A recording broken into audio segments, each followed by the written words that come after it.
Hello दोस्तों, आजकल एक वर्ड काफ़ी चर्चा में रहता है, स्ट्रेटेजिक डिसइन्वेस्टमेंट, मतलब कि रणनीतिक विनिवेश। और हाल ही में भारत सरकार ने आईडीबीआई बैंक में स्ट्रेटेजिक डिसइन्वेस्टमेंट की घोषणा की है। तो आइए अब हम जानते हैं कैसे सरकार आईडीबीआई में डिसइन्वेस्टमेंट करेगी। स्वागत है आप सभी का स्काईलार्क सिविल एकेडमी में। हाल ही में cabinet committee on economics affairs ने घोषणा की है कि वह आईडीबीआई बैंक में अपनी स्ट्रेटेजिक डिसइन्वेस्टमेंट पॉलिसी लाएगी, जिसके तहत उसका प्रबंधन प्राइवेट संस्था को दे दिया जाएगा। यह रणनीतिक विनिवेश जो कि भारत सरकार द्वारा बजट 2021-22 में विनिवेश के माध्यम से 2.1 लाख करोड़ इकट्ठा करने के लक्ष्य में सहायक होगा। चलिए आइए जानते हैं आईडीबीआई बैंक के बारे में।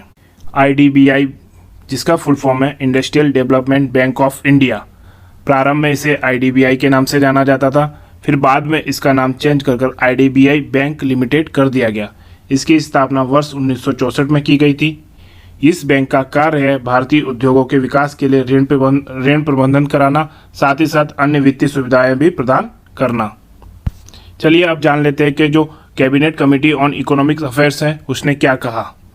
Cabinet committee on economic affairs, जो कि प्रधानमंत्री की अध्यक्षता में होती है, इस कमेटी ने आईडीबीआई बैंक में रणनीतिक विनिवेश के साथ साथ उसके मैनेजमेंट कंट्रोल के ट्रांसफ़र की भी बात कही है।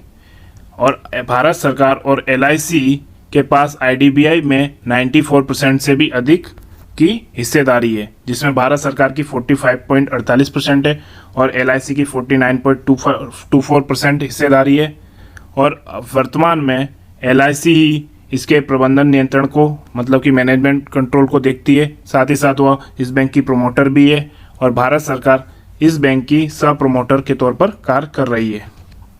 आइए अब जानते हैं आईडीबीआई बैंक में रणनीतिक विनिवेश के क्या लाभ हो सकते हैं।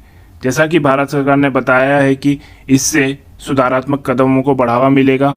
जो भी प्राइवेट एंटिटी आईडीबीआई बैंक में अपनी हिस्सेदारी खरीदेगी वह इसके कार्य क्षमता को इष्टतम दर तक ले जाएगी। और साथ ही साथ जब वो प्राइवेट एंटिटी इसमें अपना धन लगाएगी, मतलब कि अपना पैसे लगाएगी, तो और साथ ही साथ वह एक नई टेक्नोलॉजी का भी उपयोग करेगी, क्योंकि जो सरकारी कंपनियां हैं वो पुरानी टेक्नोलॉजी पर ही अभी भी कार्य कर रही हैं।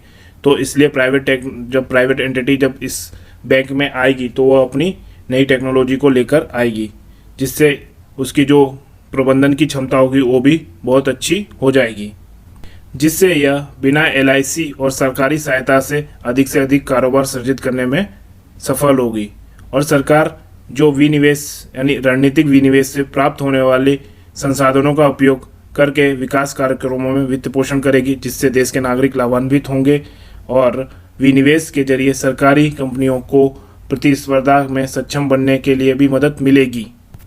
चलिए अब जान लेते हैं जो विनिवेश, मतलब कि डिसइन्वेस्टमेंट, और रणनीतिक विनिवेश यानी कि स्ट्रेटेजिक डिसइन्वेस्टमेंट में क्या अंतर है। डिसइन्वेस्टमेंट, इसमें सरकारी कंपनियों में सरकार अपनी हिस्सेदारी जो बेचती है उसी प्रक्रिया को क्या कहलाती है, डिसइन्वेस्टमेंट, मतलब कि विनिवेश कहलाती है। और विनिवेश में क्या होता है, जो सरकार है वह अपने हिस्से को इतना बेचती है कि उसका प्रबंधन सरकार के पास बना रहे, मतलब कि 51% तक की हिस्सेदारी तो सरकार के पास रहेगी और बाकी 49% तक की का वो डिसइन्वेस्टमेंट कर सकती है। जबकि रणनीतिक विनिवेश यानी कि स्ट्रेटेजिक डिसइन्वेस्टमेंट में क्या होता है, सरकार धीरे धीरे करके अपनी हिस्सेदारी प्राइवेट कंपनियों को बेचती है और वह इस तरह धीरे धीरे करके कंपनी का जो प्रबंधन होता है वह निजी हाथों में हस्तांतरित कर दिया जाता है। रणनीतिक विनिवेश का एक उद्देश्य यह भी होता है कि कंपनी के कामकाज में कुशलता लाना। और सरकार के मुताबिक जो रणनीतिक विनिवेश से जो हमें आय प्राप्त होगी उससे हम सामाजिक क्षेत्र में विकास योजनाओं पर वित्त पोषण किया जाएगा, जिससे देश के विकास में तीव्र गति होगी। यह था विनिवेश और रणनीतिक विनिवेश में अंतर।